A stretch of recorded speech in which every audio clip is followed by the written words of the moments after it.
मेरे विजन पर नहीं, क्योंकि इस शिप को चला आप लोग रहे हैं। छेद किसी भी कंपार्टमेंट में होगा, पूरा शिप डूबेगा। तो ये हमारी कलेक्टिव जिम्मेदारी है, कलेक्टिव रिस्पॉन्सिबिलिटी है। क्या रिस्पॉन्सिबिलिटी है? कि इस शिप को संभाल के लेके चलें। और इतना शानदार शिप है हमारा, इसमें सपने पूरे करने की वो ताकत है कि आपकी वाइल्डेस्ट एक्सपेक्टेशन से ज्यादा पैसा आप कमा सकते हैं। यानी जिस सपने को आपको देखना भी नहीं आता, उससे भी ज्यादा पैसा इसमें आ सकता है, बशर्ते ये शिप संभला रहे, चलता रहे। और चलाने में कुछ मुश्किल नहीं है। शिप को कुछ खराब लोगों से बचाना होता, बस वो बचाइए, बाकी चलते रहिए। राइट? अब दूर कहीं कोई बैठकर क्या कर रहा है, अपने को कैसे समझ में आएगा? यहां बैठ के नहीं आ सकता ना। ये तो आपकी सबकी खुद की कलेक्टिव आंखें हैं जो इस शिप की चारों तरफ से रक्षा करेंगी। तो विजन जैसा मर्जी देखिए, आपके हाथ में, आपके सपने, आपके सपनों को पूरा करने की ताकत, सब कुछ आपके हाथ में। राइट? मैं आज आपको एक दिशा फिर से देने की कोशिश करता हूं। हर बार सेम ही बात करता हूं, लेकिन वो एक ऑपरेशन 48 आवर याद है ना आपको? 48 घंटे में हम फिर भूल जाते हैं। और मीटिंग को जिंदा कैसे रखा जाता है, कौन बताएगा? Follow up review meeting. जब बार बार उस मीटिंग की बात होती है, जो यहां से मैं आपको दिशा दूंगा, आपको वो दिशा आगे लोगों को देनी है। जब बार बार सेम बात होगी, तो वो हमारा संस्कार बन जाएगा। और जब संस्कार बन जाता है, वो अमर हो जाता है। इसलिए हम लोग ये बोलते हैं कि जब आपकी डाउनलाइन में कोई आता है, तो उसे बार बार ट्रेनिंग दीजिए, एक बार ट्रेनिंग मत दीजिए, जब तक उसके यहां बैठ ना जाए बात। राइट? तो कहने का मतलब है, जहां से मैं शुरू हुआ था वो ये था कि अगर आप एक बड़ा सपना देखते हैं, तो उसके लिए बहुत महत्वपूर्ण है कि आप एक बड़ा बिजनेस बिल्ड करें। और बड़ा बिजनेस, मगर स्टेबल बिजनेस बिल्ड करें। पीछे कुछ गलतियां हुई हैं, उससे सीखना चाहिए। आदमी जब लाइफ में आगे बढ़ता है, गिरता है, गिर के जो उठता है वो दोबारा बहुत बड़ा उठता है। लेकिन वो बड़ा उठता है जो अपनी पुरानी गलतियों से सीखा है। अगर सेम बात रिपीट करेंगे, तो फिर वो गिरने का फायदा ही क्या होगा? राइट? एक बार एडिसन से ये जो बल्ब आपने देखा है, हाँ, इसके आविष्कारक जो है एडिसन थे।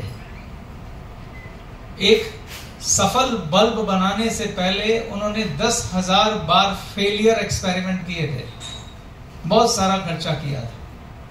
किसी ने उनसे पूछा, आप जैसा जीनियस मैन, जीनियस साइंटिस्ट कैसे 10,000 गलतियां कर सकता है एक बल्ब को बनाते वक्त? उसने कहा, किसने बोला मैंने गलतियां की?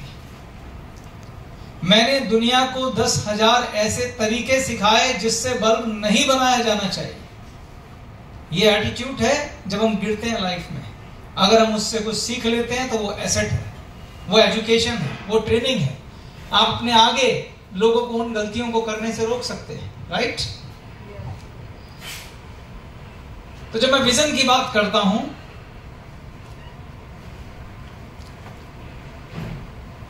अगर हमें एक स्टेबल बिजनेस चाहिए, बड़ा बिजनेस चाहिए। बड़ा बिजनेस किसका है? हम क्या करते हैं? हम प्रोडक्ट बेचते हैं। प्रोडक्ट बिकता है तो हम पैसा कमाते हैं। बड़ा सिंपल सरल गणित है, बड़ा सिंपल सरल गणित। आपका बड़ा बिजनेस, लगातार ग्रो करने वाला बिजनेस कब होगा? जब आपके नेटवर्क में लगातार प्रोडक्ट का वॉल्यूम बिकता रहेगा, बढ़ता रहेगा, बढ़ता रहेगा, बढ़ता रहेगा, बढ़ता रहेगा, बढ़ता रहेगा। अब आप एक अच्छे बिजनेसमैन की तरह सोचिएगा। मैं कुछ सवाल पूछूंगा, आप जवाब दीजिएगा। कुछ भी ऐसा नहीं है जो मैं कुछ एक्स्ट्रा ऑर्डिनरी बताने वाला हूं, सिर्फ कॉमन सेंस की बात है। बड़ा पैसा हम तब कमाते हैं जब बड़ा प्रोडक्ट बिकता है। बड़ा प्रोडक्ट, बड़ा वॉल्यूम कब बिकता है? जब उसे बेचने वाले लोगों की संख्या बड़ी होती है। जब आप एक बड़े नेटवर्क का निर्माण करते हैं। जी सर। और हमारा बिजनेस किस मॉडल पे चलता है? डुप्लीकेशन, यानी कि फ्रेंचाइजी मॉडल पे चलता है। हम सब ने ये सुना हुआ है, किसी को सिखाने की जरूरत नहीं है। Our business is the business of duplication. हमारा बिजनेस किसका है? डुप्लीकेशन का बिजनेस है। जो आप करेंगे वो आपकी डाउनलाइन करेगी।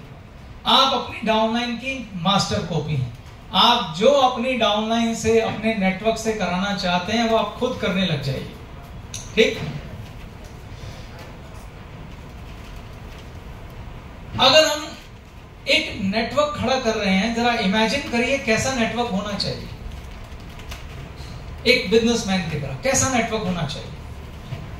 फील करके देखिए, अगर आपके नेटवर्क में एक एक व्यक्ति एजुकेटेड है, कौन सा? Business education. मैं MA BA की बात नहीं कर रहा, हमारे बिजनेस के एजुकेशन, उसके पास पूरी एजुकेशन है, पूरी ट्रेनिंग है, वो प्रोडक्ट का एक्सपर्ट है। क्या है? प्रोडक्ट का एक्सपर्ट। एक एक व्यक्ति, उसको आप तराशते हैं, वक्त लगाते हैं, वो आपकी वर्क फोर्स है। जैसे अगर आप कहते हैं टाटा कंपनी है, हजारों लाखों लोग काम करते हैं, वो सब कैसे लोग हैं जो उनके लिए काम करते हैं? बकायदा उनका इंटरव्यू लिया जाता है, ट्रेनिंग ली जाती है, उनको चेक किया जाता है, तब जॉब मिलती है। आसानी से मिलती है क्या? नहीं। तो आपका बड़ा बिजनेस किस पे निर्भर करेगा? जो आपकी वर्क फोर्स है, जो आपकी टीम आपके नीचे है, वो कितनी कैपेबल है। तो उनको सेलेक्ट करते वक्त भी ध्यान रखा जाए और उसके बाद उन्हें एजुकेट किया जाए, ट्रेन किया जाए, इस काबिल बनाया जाए कि वो आपके लिए वो गाय बने जो लगातार जीवन भर दूध दे। राइट? तो आपका एजुकेशन सिस्टम, ट्रेनिंग सिस्टम, काम करने का सिस्टम कैसा है, उस पर डिपेंड करेगा आपका नेटवर्क कितना स्टेबल है। अब मैं आपको एक बात बताता हूं। एक नेटवर्कर, मैं कुछ तुम्हारे भ्रम भी दूर करता हूं जो ओवर द पीरियड थोड़ा सा डेवलप हो जाते हैं। एक डायरेक्ट सेलर, जो डायरेक्ट सेलर और एक नॉर्मल दुकानदार में फर्क क्या होता है? कोई है आप में से जो हाथ खड़ा करे बताए? एक नॉर्मल दुकानदार जो सड़क पे एक छोटी सी करियाने की दुकान खोल के बैठा है, जिसके पास मेरे ख्याल से 3-4 हजार तरह के प्रोडक्ट होते हैं, उसमें और एक डायरेक्ट सेलर में क्या फर्क होता है? कौन बताएगा?